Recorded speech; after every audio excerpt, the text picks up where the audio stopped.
If you're on a phone or a tablet right now while you're listening to this episode, go to your app store and download the Couch to Active app. It really is the easiest way to listen to the podcast.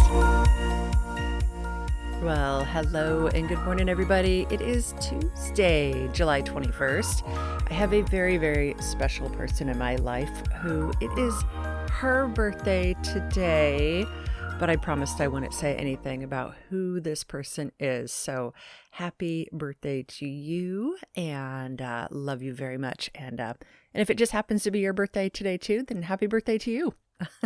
All right.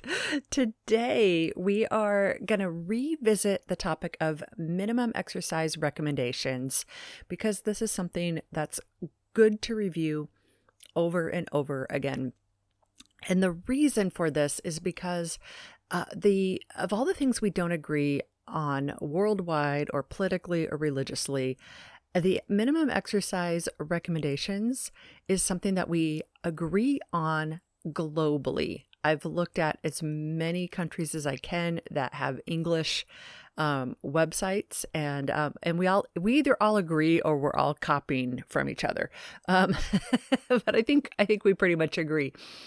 The minimum requirements of exercise or recommendations is really to help stave off preventable diseases. Now, before I dive into this, it's really important that on Couch to Active, remember, we define success as doing what you can do and honoring your body where it is today. So if you are a chronic illness sufferer and these recommendations are way too ridiculously difficult for you, then remember your success criteria is honoring your body and what it can do today. And your hard work is giving yourself compassion for that.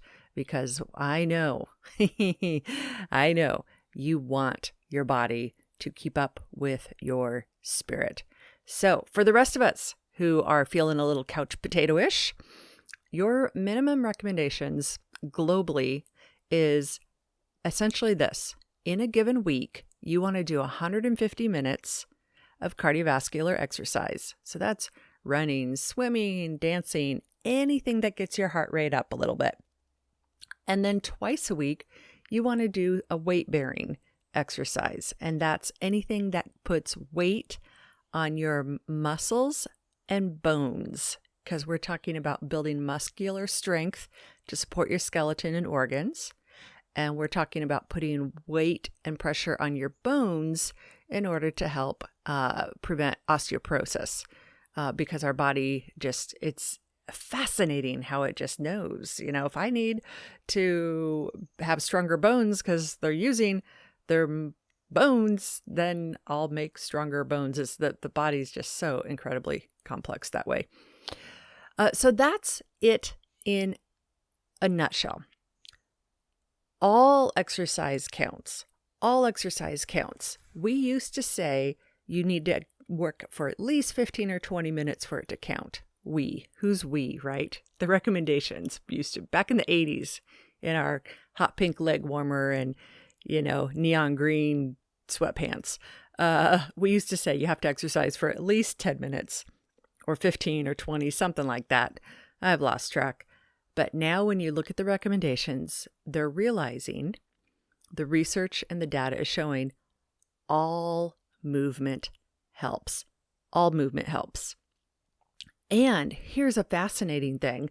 I'm still looking into this a little more, but there's some preliminary research that's come out around diet and weight loss and exercise. And they're finding that for that in particular, even though we aren't really focused on weight loss here, the group that just moved the most all day long and was the least sedentary, regardless of exercise, was the group that seemed to have the best weight loss results. So everything counts. All of it counts. So that's your minimum exercise recommendations. I have created a PDF free that you can download on the website.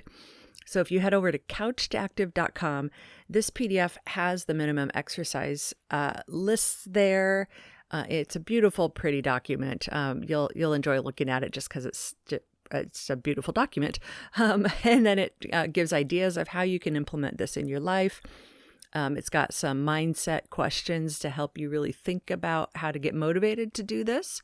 And then some exercise trackers and another resource for you there. And that's all a free PDF we're giving out right now. So head on over to the home page of Couch to Active, scroll down to the bottom. I believe it's somewhere near the bottom, and you'll see where you can get your free PDF with all of this.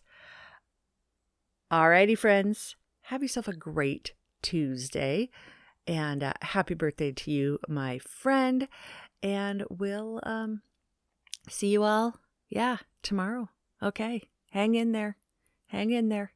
Okay, bye-bye now. Head on over to couch2active.com. Check out what the freebie is on the front page. And did you know that in one meeting, I can get you dialed in to a month's worth of exercise?